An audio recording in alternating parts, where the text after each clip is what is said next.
Allez, salut à toi, donc bienvenue sur ma chaîne YouTube. Aujourd'hui, on va mener l'enquête. Proportionnalité, on en a déjà parlé. Si tu ne sais plus ce que c'est, revérifie dans mes vidéos précédentes, tu auras une explication. Et alors, la question à se poser, c'est est-elle directe ou inverse? On va donc commencer par la proportionnalité directe. Alors, voici une définition de la proportionnalité directe. Deux grandeurs sont directement proportionnelles si en multipliant une valeur quelconque de la première par un nombre, l'autre est aussi multiplié par ce même nombre. Ainsi, si une donnée augmente, l'autre aussi. On va partir sur un exemple, l'exemple des cupcakes, des petits gâteaux.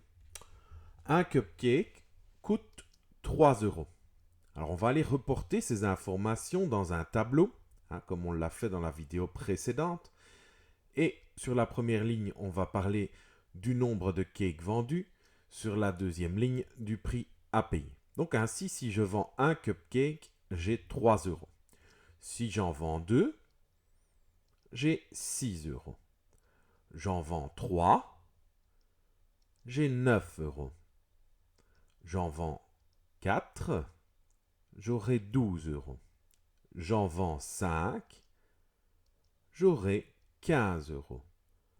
J'en vends 6, j'aurai 18 euros. J'en vends 7, j'aurai 21 euros. J'en vends 8, j'aurai 24 euros. Et si j'en vends 9, eh bien, j'aurai 27 euros. Donc ainsi, tu vois que pour passer de la première ligne à la deuxième ligne, tu fais à chaque fois x3. Une fois 3, 3, deux fois 3, 6, etc., etc. Par contre, pour passer de la deuxième ligne à la première ligne, tu fais l'inverse, c'est-à-dire que tu divises par 3.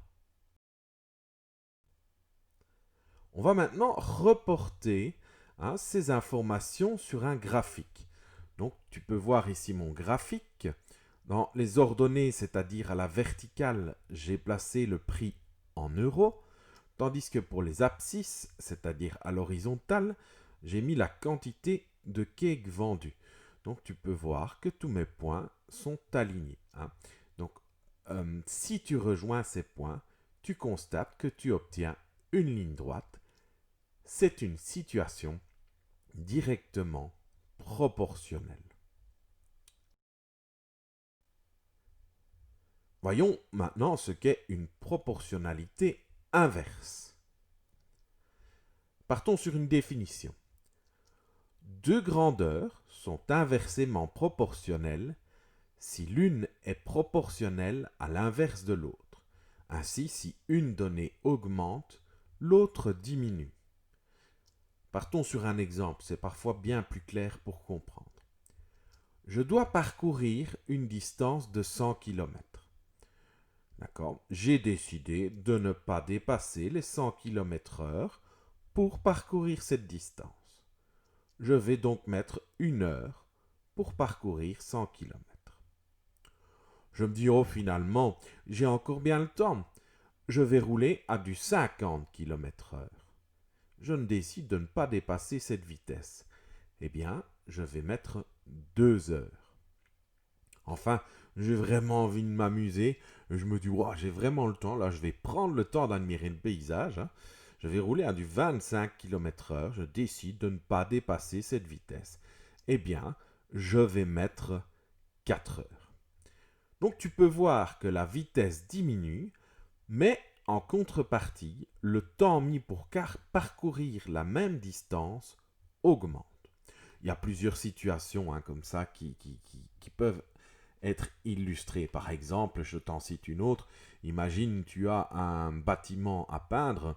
Pour peindre le bâtiment, pour une personne, il faudra peut-être 20 heures. Si tu mets deux personnes, il faudra 2 fois moins de temps. Et ainsi de suite. Ça va, donc ça c'est une autre situation de proportionnalité inverse. On va donc illustrer ça maintenant sur un graphique. Voici mon graphique qui apparaît avec les points qui sont déjà positionner. Pour les ordonnées, j'ai mis la vitesse en kilomètres/heure. Pour les abscisses, j'ai mis le temps en heures. Donc je rappelle, ordonnées, c'est ce qui se trouve à la verticale. Les abscisses, c'est ce qui se trouve à l'horizontale. Donc tu vois que les points ne sont pas du tout alignés. Et si tu les relis, eh bien cela forme une courbe que tu vas voir apparaître maintenant. Voilà, donc la vidéo est terminée. Comme d'habitude, je t'invite à partager un maximum sur les réseaux sociaux. Et je te dis un grand merci et on se retrouve bientôt. Allez, ciao ciao, salut!